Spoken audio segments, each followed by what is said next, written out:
This is an audio test for the meeting stream.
Good afternoon, everyone.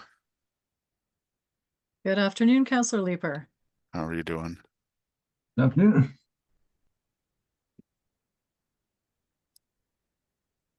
Okay, it is 5:31 by my the clock in front. I think we've got sorry, maybe we'll just give it another minute because I see we are getting a few others joining. So we'll just give another minute and then we'll get started. If that's okay.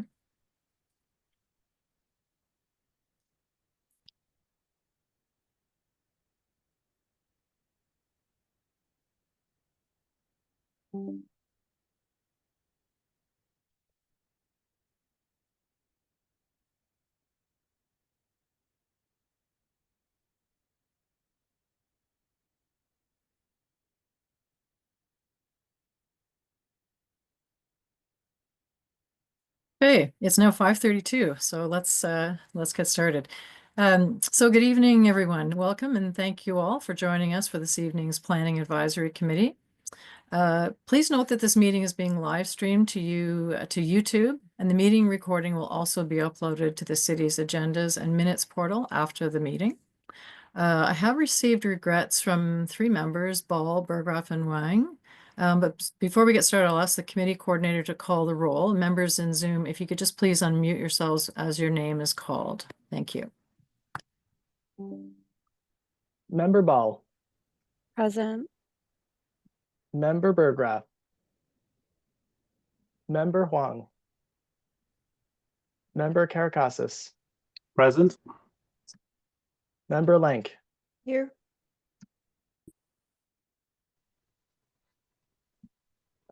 Member Nerudin, Member Rivet, Member Robert, Here. Member Sun, Yeah, here. Vice Chair White, Here. Chair McKenzie. Present.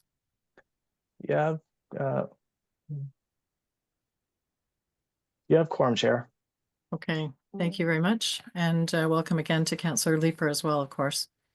Just before proceeding with the agenda, I wanted to take this opportunity to introduce Andrew El-Azi, and please correct my pronunciation of the last name if needed. Andrew will be the new committee coordinator. He's a new coordinator with the council and committee services branch and will be coordinating future planning advisory committee meetings. Andrew, did you want to take a minute just to introduce yourself briefly? Absolutely. Thank you to the chair, to members of the advisory committee, and to non-voting member Councillor Leeper. I look forward to assisting you in the important work the advisory committee undertakes and in its next meeting of the year. Thanks a lot. Terrific. Thanks, Andrew, and welcome. We'll now proceed with the agenda, or to begin with, the declarations of interest. Are there any declarations for this meeting? Hearing none, we'll move to confirmation of minutes. Are the minutes confirmed? Thank you, Vice Chair. Confirmed. Thank you. Madam Chair, just a question Sorry. Yep. on the minutes. I'm assuming that either there's an error in the election of myself as vice chair in terms of the date, or my term is ending tomorrow. Perhaps staff could clarify that. The last line of that section indicates a term ending February 2025. That's correct. I'm fine with that, but I'm not so sure that that's the date. Chair, if you recall, initially the chair and the vice chair were elected in February 2024 for a term of 1 year. And the intent was to match the term of the chair and the vice chair so that the elections could be held together. So at the next regular meeting of Planning Advisory Committee, there would then be the opportunity to then hold the election for the chair, vice chair for a further year or the remainder of the term, whatever the committee is comfortable with. Yeah, that was my understanding as well. Thank you for the clarification. Thank you. Okay. Okay, so moving along really to the first substantive item. The first item is the adoption of the PAC's Planning Advisory Committee's procedure bylaw. Members will recall that at our February 22nd meeting last year, we approved a similar report and received procedural training from members. This report includes the adoption of a revised bylaw. As noted in the report on this item, the updates clarify the language in the bylaw rather than making substantive changes. This new procedure bylaw was approved by council as part of the midterm governance review on January 29th, 2025. Are there any questions about this from members of this committee? Okay. Seeing none, can we carry the report recommendations as per the, I don't know if I need to read out but report recommendations as set out in the 2022 to 2026 midterm governance review report approved by City Council on January 29th. The Planning Advisory Committee approves the replacement Planning Advisory Committee procedure bylaw. So are we carried on that? Yep. Okay, thank you. Okay, so moving right along to the presentation of the draft 2025 work program for the Planning, Development, and Building Services Department, which is really the substantive item for tonight's meeting. I'll ask that staff provide an overview of this item, and after the slide presentation, members will have the opportunity to ask questions of staff and provide any comments. And we've got, I think, 3 members of staff here this evening, and thank you very much for your time here this evening to make the presentation to committee. Hello, Chair. Thank you very much. Eric, I believe you have the presentation. Oh, Andrew, thank you. Hi, so just to start, I want to thank you for having us here this evening. In a brief introduction, I'm Connie Gleason. I am the manager of the Business and Technical Support Service within the Business Development and Building Services Department, and I bring with me 2 of my colleagues, Royce Fu, Manager of Policy Planning, and Court Curry, Manager Right-of-Way, Heritage, and Urban Design. Okay, next slide, please. To start, I would like to share with you our mandate and vision. So the mandate of the Planning, Development, Building Services Department is let's be the most livable mid-sized city in North America. Next slide. So we've recently had some changes to our department, and this is our new management structure, just setting this up here. So Vivi Chi is the interim manager of the department, and then we have under Vivi, we have John Buck, Chief Building Officer, Derek Moody, the Director of Planning Services, Sean Moore, who's the Director of the Park for the Lansdowne Park Redevelopment, myself, the Manager of the Business and Technical Support Services, Court Curry, the Manager of Right-of-Way, Heritage, and Urban Design, and Jennifer Armstrong, who is the the Director of Transportation Planning. Okay, next slide. So some of you may be aware, in April of 2022, a new department was developed within the city called the Strategic Initiatives Department. This department saw the reorganization of the planning department with economic development, corporate real estate, climate change and housing, moving to the new Strategic Initiatives Department. This department is focused on delivering council's highest priorities, and we continue to work with them directly on a lot of the cross references between our departments. Next slide. Okay, so I'm just going to give you a quick overview of the department and some of the changes that have happened since April of 2024. So next slide, please. So the Planning, Development, and Building Services, we have 4 groups: the Building Code Services, Business Technical Support Services, Planning Services, and Right-of-Way, Heritage, and Urban Design. You'll note that I did not mention Transportation Planning here, as their mandate is not within this group. Okay, next slide. So to start off with Building Code Services, run by John Buck, the Chief Building Officer, Building Code Services is the regulatory body which administers the Ontario Building Act. Building Code. The Ontario Building Code establishes uniform medium standards for health, life safety, fire protection, access, energy efficiency, and structural sufficiency that must be included in the design and construction of all buildings and facilities within the city. This group reviews the plans, issues permits, and performs all inspections on all new buildings and facilities within the city. Next slide, please. So the business and technical support services, this is my group. We work closely with all members of the department in delivering innovative and strategic services to the group and their stakeholders. We manage and facilitate our engagement, our public engagement on various items that come through the department. And we also work very closely with the city manager's office, mayor's office, members of council, and our Indigenous communities. Next slide, please. So planning services. Planning services is a very important, as this committee knows, is a very important role in the city of Ottawa.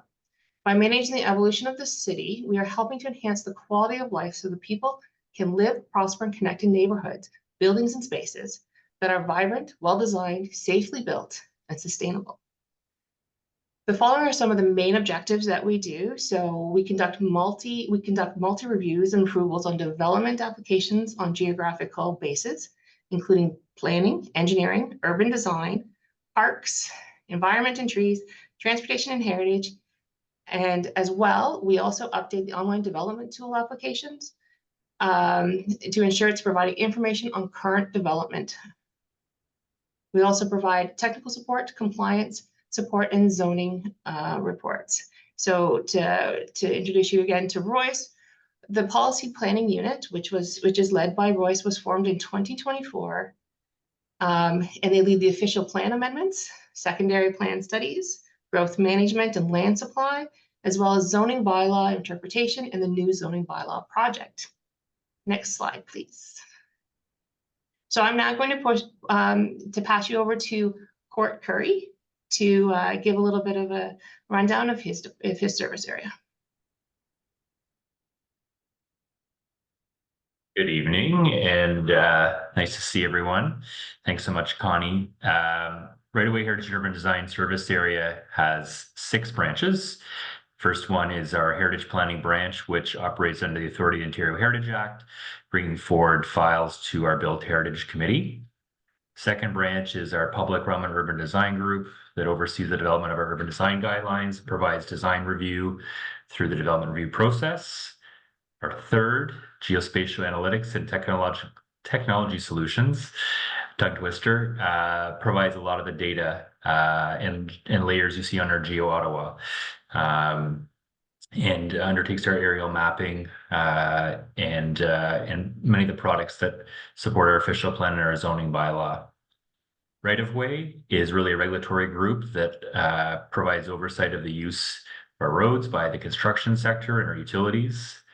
Surveys and Mapping is our legal city surveyor group that provides surveying expertise for capital construction and city projects. And finally, our inspections group undertakes quality assurance inspections in our, whether it's for development, water, or right-of-way inspections such as road cuts. With that high-level overview, I'll provide it back or toss the baton back to Connie, rather. Thanks. Thank you, Court. Next slide, please. So in August 2023, the Planning and Housing Committee received it was PRED at the time, we are now the PDBS. Our acronyms seem to have changed frequently, the work program. And then, sorry, apologies. We had previously consulted with this committee, the initial work plan at the beginning of the term in February of 2024.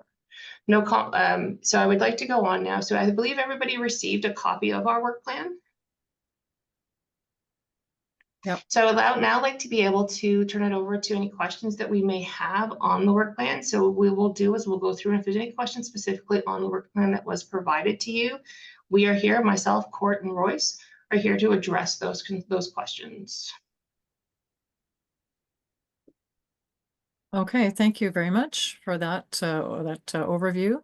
Now I'll turn it over to any members with any questions about the work plan, the document that was provided earlier. Are there any questions on the work plan?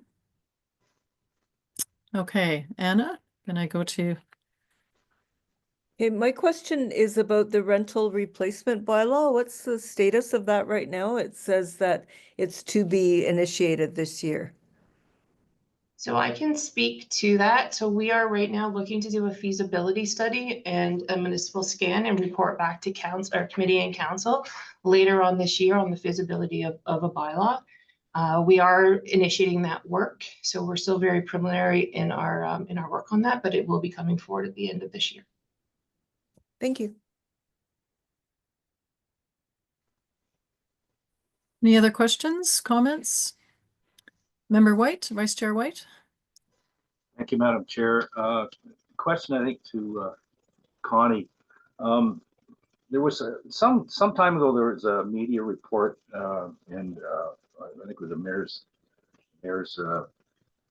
meeting that he brought up the concept of a mayor's committee task force for streamlining development approvals. And I'm wondering, I think I brought this question up the last meeting where I did present it to staff earlier. I'm wondering what the role of the department is, or if there is any role of the department in that. I'm assuming there will be in that task force that the mayor has announced. And also wondering if there's any role contemplated for this committee in that task force effort. So I am going to pass this over, your question. Thank you very much for your question. I'm going to pass it over to Royce Fu, who is part of the task force, the housing task force, and can kind of give you a brief overview.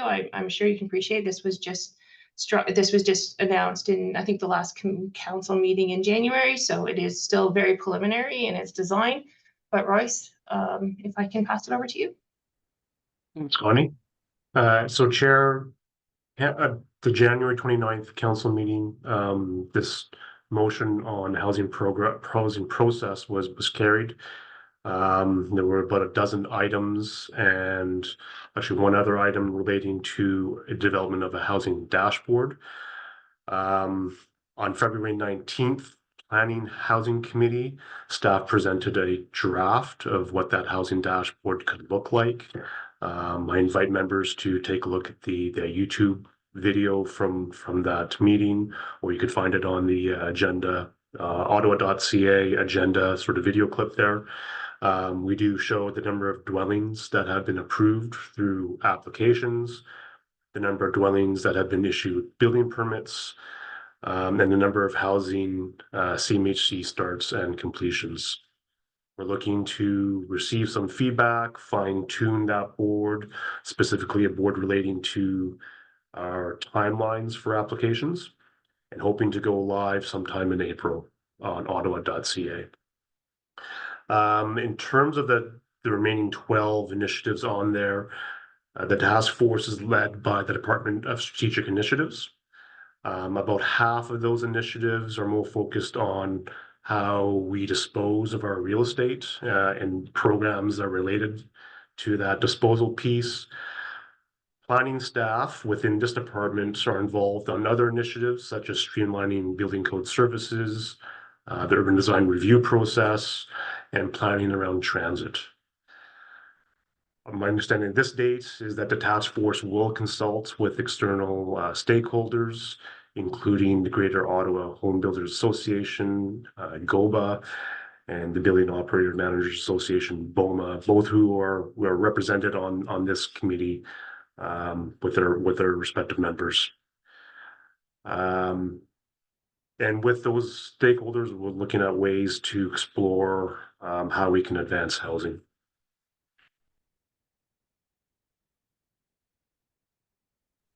Thank you.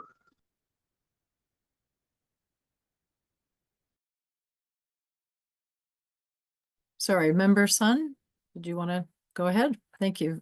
Yeah, sure. I do have two questions about the planning department. So I remember this year the official plan will have the periodical review. That review will consider new provincial planning statement, policy statement 2024. Yes, Chair. So we will be bringing forward an official plan amendment this spring. We're looking at having our first special public meeting sometime in April. And that will be to update the official plan to be consistent with the 2024 provincial planning statement. Some elements we're looking at are updating the official plan to have policies that will enable settlement area expansions, looking at strategic growth areas and intensification around major transit stations, and even right down to the weeds, such as residential uses on agricultural lands. Thank you. My second question is regarding the new zoning bylaw. I got a lot of questions about, I know the new zoning will be in place next year, 2026, spring. Does city know or take new application this year before the new zoning bylaw in place? Do we take the application this year? Will we? So, Chair, the timeline for the new zoning bylaw will be sometime in December of this year, perhaps even into January 2026. There is a 20-day appeal period after that, and I think there's a good chance that the zoning bylaw would be appealed. In that case, there would be a transition element. So the existing zoning bylaw 2008-250 would still be in force. So we would still receive applications, and those applications would look at amending the existing zoning bylaw. Depending on the timing of the application, if it's getting close to the resolution of any appeals, which could take up to a year or longer, the applicants would have to be mindful of amendments that may have to go forward for the existing bylaw and perhaps the new bylaw, depending on when the new bylaw would be in full force and effect. Okay, thank you. Okay. Thank you. Any other questions about the work plan? Comments, questions? No? Okay. I have a few, so maybe I'll not in no particular order, I suppose. Well, maybe I guess starting with one of the first slides that we looked at talked about reiterated the city's vision, the high level vision, which is to become the most livable mid-sized North American city, which I think is a great vision. I think we can all get around that. One of the things I think it would be useful though in terms of looking at the work plan and having a sense of the so many key elements of activity and work to support that would be to understand what the objectives are to support how we are to reach that vision, what the objectives are, and we talked about this previously, I suppose, but also how we're going to measure reaching those objectives. So I'm just wondering if that's something that Royce, maybe you could I could ask you to speak to that just to start. Thank you, Chair. So the tagline of being the most livable mid-sized city in North America was really the vision of the official plan review process. And then from that, sort of the objectives, we call them the big 5 moves. And I'll try and quickly go through them, but the first move was to achieve by the end of the planning period more growth through intensification. By 2046, most of our transportation trips would be sustainable modes. Improve our sophistication in urban community design. And that really speaks to the transect elements in the official plan that look at not only designations, but sort of the interrelationship with how properties are within an area and their form and function. Big policy move talked about embedding environmental, climate, health, resiliency, and energy into the framework of our planning policies. And big policy move 5 was really looking at embedding economic development into the framework of our planning policies. So those are the big 5 objectives that are sort of the next layer underneath that big vision. And a lot of the items in the work program really implement specific elements of any one or multiple of those big 5 moves. Okay, thanks. Because when I was just, obviously walking through all the elements of the work plan under the category of, I guess, ongoing or underway, I think there were 24 separate activities there. And I believe 14 of those have been pushed out past the original date that we expected to land those, so to speak, pushed out to 26 or 27 or beyond, I'm not sure. And which seems like a lot. And so I'm just wondering, I guess right off the top, I mean, two that stand out for me that remain as priorities, top priorities for 2025 are, of course, the comprehensive zoning bylaw review, a huge exercise, obviously, and the employment survey as well. And so those ones certainly not going to be pushing those out, need to land those this year. But I'm just wondering, I guess, given 16 of the or 14 of the 24 have been pushed in some cases considerably out, like 2.5 years out from when we first anticipated we would see those completed. Maybe you can just speak a little bit to how what the criteria is, how those have been prioritized or reprioritized, and I guess what the main causes of so many projects being, I'll say, delayed, I suppose, but I'll let you speak to that. Yeah, it's hard to have a generalized statement for how some projects would be pushed out, because some, depending on a project, there could be very different reasons for that.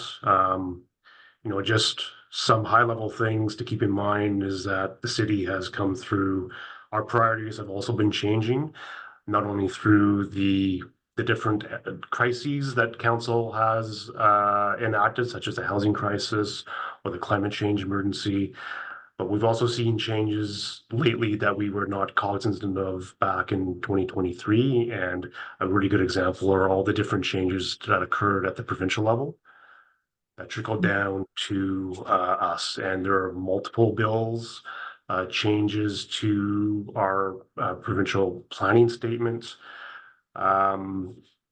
bills that impact how we would process applications, and even just some of the comments on bicycle lanes and how does that fit into secondary plans kind of delays some of that work going on.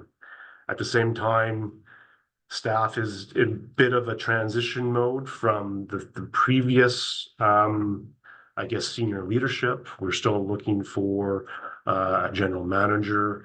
We've had staff retire, and we also had staff changing their sort of how they operate from working at home and trying to make those connections in teams as well. And so a lot of those factors can contribute to how projects are either shifted in priority or took longer than it was initially thought of or estimated a couple of years ago.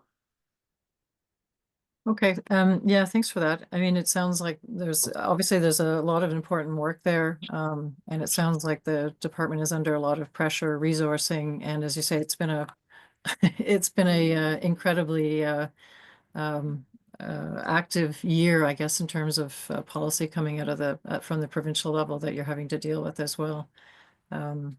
Okay. I guess another question that I had in a different track was specific to the comprehensive zoning bylaw review. And I wonder if you can just walk through a little bit of the consultation plan what we can expect to see, fairly high level, but around the zoning bylaw, particularly obviously after the second draft of that lands at the end of March, as I understand it. The chair, I can't get into it too much. Staff is bringing forward a report at the end of March that will provide a more fulsome description of what that public consultation will look like.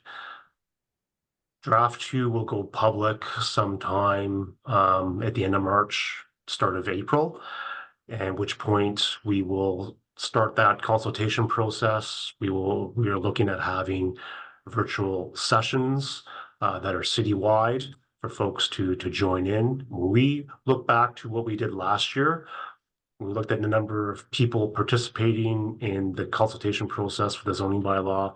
We had the greatest success for a number of people at all of our virtual sessions. So we want to continue that type of format to get as many people engaged as possible. We're also looking at having an in-person session as well.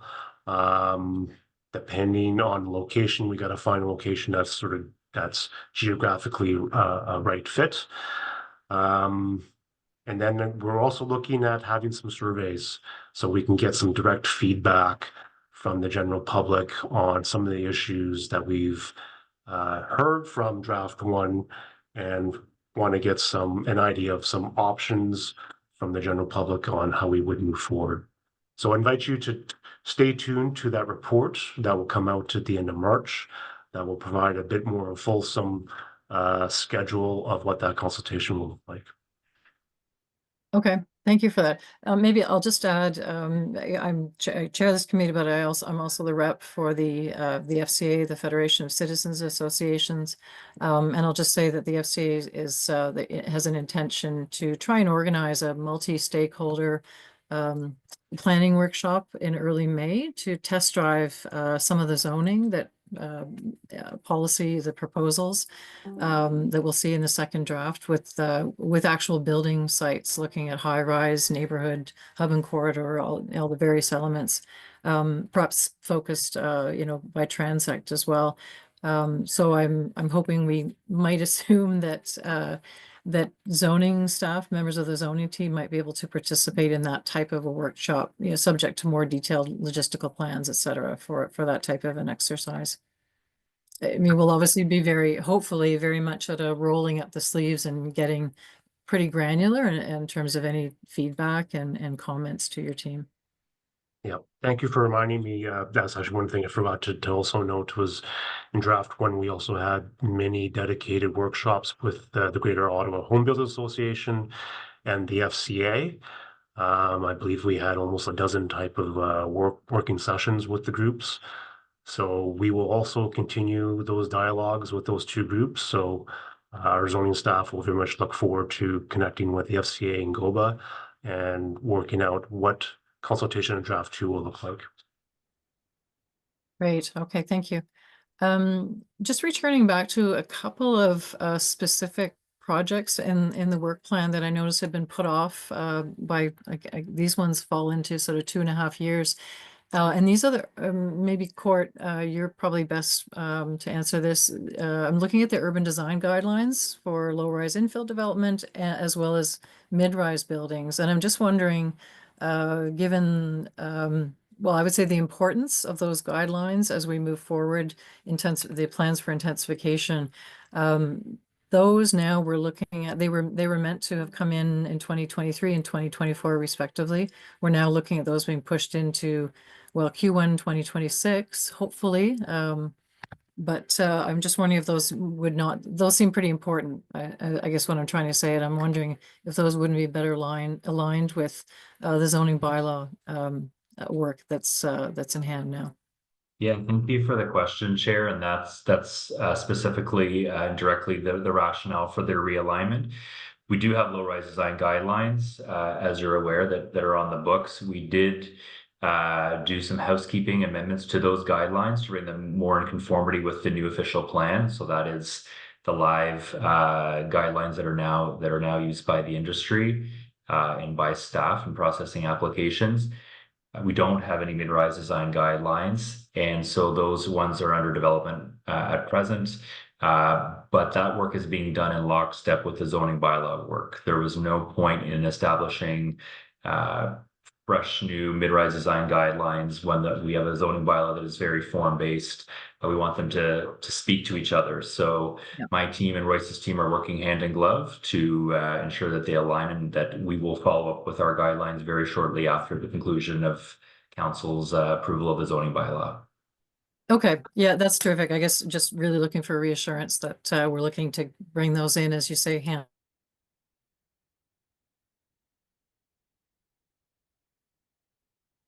That's great.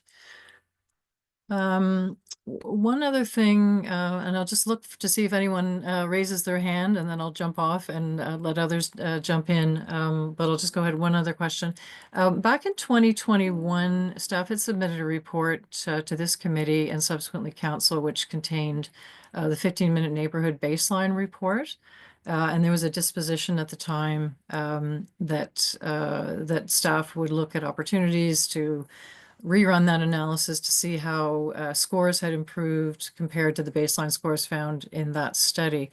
I'm not aware of any progress report submitted after that date. It's not, and there's no indication of that work in this work plan, even something being bumped into 2026.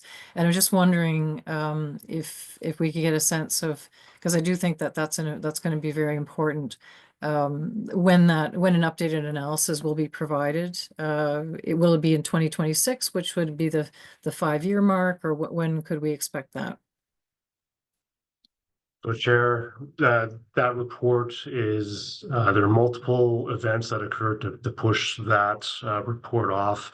The biggest one is going to be the 2024 PPS, which has really required us to look to use provincial population projections to do our growth work. And so a new work program that you see on this list is the growth update.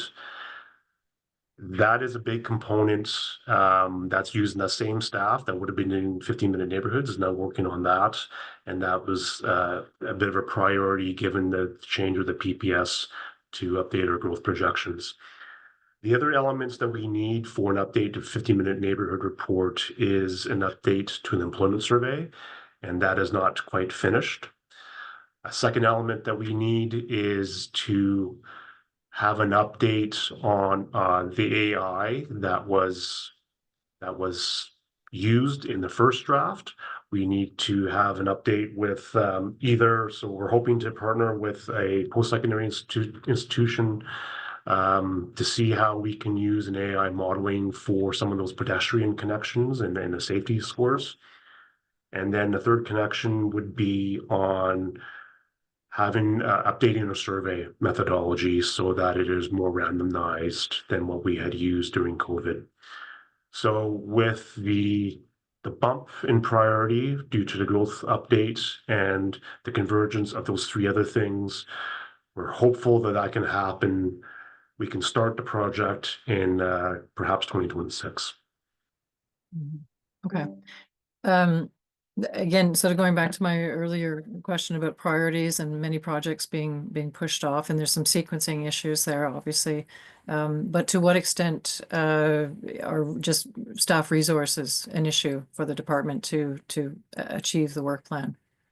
Is that how much of an issue is that? I think we're all aware that the comprehensive zoning bylaw team is half what was anticipated was needed. And so they're carrying an immense load to get this through and cross the finish line by the end of the year.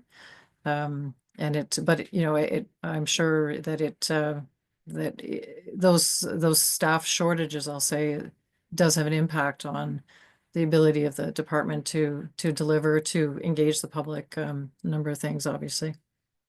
Yeah, most certainly does. The staff resources is limited. That's why we have to reprioritize. For 15-minute neighborhoods, also that outreach for that partnership with a post-secondary institution on how we can leverage AI to do some of the work, or the second half of that work, which would be looking at the pedestrian connections and the safety scores. Right. Okay. And I think maybe my last question was, as I was just reviewing the documents, I had to actually remind myself that housing, and you mentioned earlier the housing is now part of the strategic initiatives group and has been moved out, so to speak. Because I was looking at looking in the work plan, I said, where's this? This is we've declared a crisis in housing, and I don't see anything in the work plan. And then yes, right, it's been moved out. So I guess so the next question that I had was, well, how is the, and I know this is a new structure, but I think it would be really important to ensure that there's really good coordination and laser focus on coordination between what's going on in the strategic initiatives group focused on housing and what the planning, what's happening on the planning side of the house. So maybe, and again, sort of going back to this idea of making sure that everyone's rowing in the same direction by having very clear objectives and ability to measure achievement of those objectives, I would think would be very important. So maybe you can just speak to that a bit. Yeah, thank you, Chair. I will say that the housing actually hasn't dropped off the work plan. The work housing is very much front and center. Anytime any item you see secondary plan, so whether this is Taywin secondary plan or the Algonquin Station secondary plan, those are plans to enable housing, either to have housing closer to transit or have more housing in the right locations and the best connections to transit, all the way to the greenfield secondary plans where we are creating new communities. The new zoning bylaw is looking at very much the same thing as of right, providing a framework that's easier, enable housing, not only those locations close to transit, but how do we implement the Bill 23 3 units permission and Housing Accelerator Fund 4 units per land on a lot permission throughout the urban area. At the very last page of the work plan, you'll see items reported annually or quarterly. This is very much our residential land supply within the urban area, within the rural area.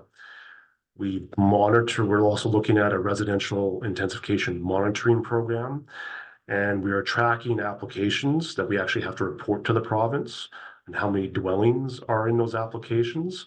And we're also reporting that information, same information through what we used to call the residential dwelling pipeline, which is now going to be renamed as the housing dashboard. So there's a lot of housing that's reflected in this work plan. I think I probably even missed a few on here. We are also still very much working with strategic initiatives on the housing. So we spoke earlier about how the housing process task force is led by strategic initiatives.